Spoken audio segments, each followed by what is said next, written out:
हमारा 12th question है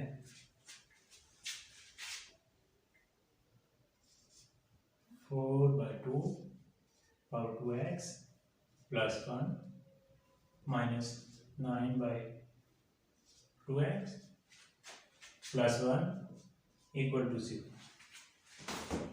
अच्छा, अब देखें हम क्या करते हैं, अगर किसी दो बेसिस के ऊपर पावर्स हों मुख्तलिफ, अगर हम उनको मल्टीप्लाई करते हैं तो दोनों की पावर्स को हम इकट्ठा प्लस की सूरत में करेंगे, यानी ये ऐसे हो जाएगा। बेसिस अगर मल्टीप्लाई हो रही हैं तो उनकी पावर्स मल्टीप्लाई नहीं होंगी बल्कि उनकी पावर्स प्लस हो जाएगी। ये वाली कंडीशन इसके अंदर है। अगर हम इसको ऐसे करें 4 बाई 2 पावर 2x प्लस 2 की power 1,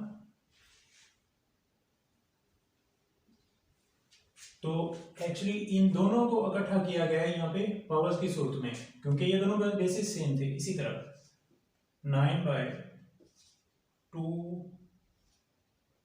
power x plus 1 equal to 0।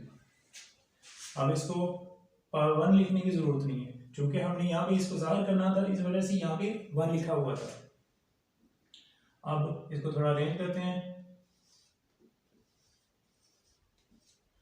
Minus 9 by 2x plus 1 is equal to 0। अब हम यहाँ पे लेट करते हैं 2x 2 की power x is equal to y and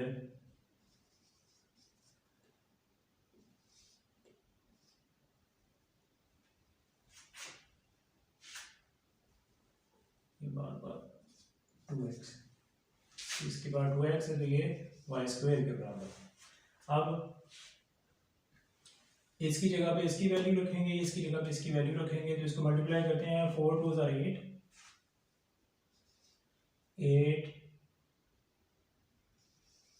y square, ये जो अभी हमने लेट किया है, माइनस 9, इसकी जगह पे ये जो लेट किया है वैल्यू वो लिखनी है, प्लस 1 इक्वल टू 0। अब इसको देखते हैं, फैक्टराइजेशन करते हैं इसकी।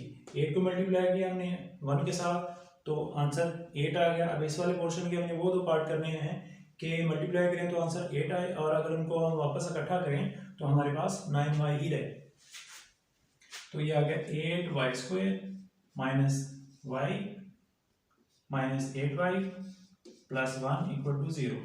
अब इन दोनों में y कॉमन है तो 8y माइनस 1 माइनस, इन दोनों में माइनस 1 ही है हमारे पास कॉमन है, माइनस चूंकि हमने बाहर रख लिया लिहाजा 8y प्लस में चला गया, और ये माइनस 1 इक्वल टू 0। ये दोनों हमने इनमें से एक को दोनों में से कॉमन कर लिया है इसको, और जो बाकी बच गए उनको इकट्ठा कर दिया equal to 0।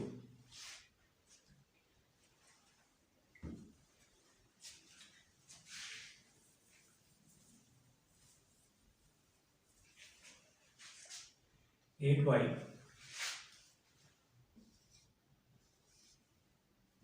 Minus 1 is equal to 0। 8y ये दूसरी तरफ जाके प्लस 1 हो गया। अब y इधर किधर आ गया, 8 इधर मल्टीप्लाई है, दूसरी तरफ जाके ये डिवाइड हो जाएगा। अब y is equal to 1/2 by 2 by 2, यानी a के हमने फैक्टर बना लिए।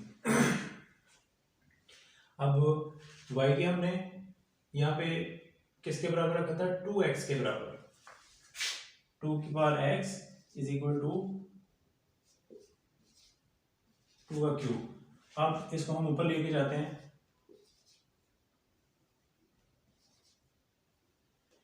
तो ये -3 हो जाएगा। अब बेसिस आर सेम, जैसे कि हमने 9th में लॉगरिथम के चैप्टर के अंदर ये सीखा था कि आप लोगों ने पढ़ा होगा कि अगर बेसिस सेम है तो उनकी पावर्स जो हैं वो भी सेम है। तो ये 2 और 2 ये दोनों बेस बराबर हैं, तो इसका मतलब है x इज इक्वल टू -3। एक तो ये आपका आंसर हो गया। अब लेते हैं y -1 इक्वल टू 0 को अलग से करते हैं।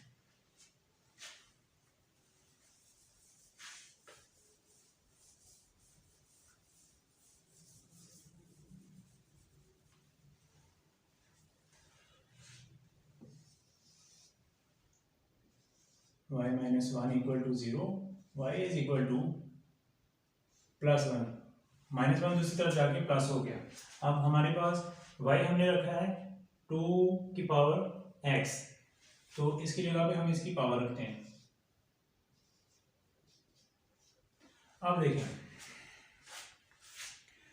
अभी मैंने आपको 9th के लॉगरिथम वाले चैप्टर का एक रेफरेंस दिया कि हम वहाँ पे बेस को अगर हमें पता है कि अगर बेसिस बराबर हों तो उनकी जो पावर्स होती हैं वो भी बराबर होंगी। अब यहाँ पे एक और चीज़ ये भी हमें पता है कि अगर किसी भी वैल्यू की पावर, सपोज ये 5 की पावर 0 है तो ये 1 के बराबर होगा, a की पावर 0 है तो ये 1 के बराबर होगा। ये भी आपने 9th में सीखा है। तो यहाँ पे अगर हम करते हैं 2x 2 और इसकी पावर 0 कर दी। अब हमने ये क्या किया, ये हमने इस वजह से किया कि हम बेसिस को बराबर करने के लिए किया। अब 2 की पावर अगर 0 है तो ये 1 के बराबर है, तो ये इसका अल्टीमेटली ये इसी 1 के बराबर है। तो ये 1 इस कंडीशन में रख लिया, ये इस कंडीशन में रख लिया, उसकी वैल्यू में कोई फर्क नहीं पड़ा। लेकिन ऐसे बेसिस बराबर हो जाएंगी, सेम हो जाएंगी, तो हमारा क्वेश्चन हल हो जाएगा। तो इसका मतलब है बेसिस बराबर हो गई हैं तो x इज इक्वल टू 0। अब सॉल्यूशन सेट आपका आ गया।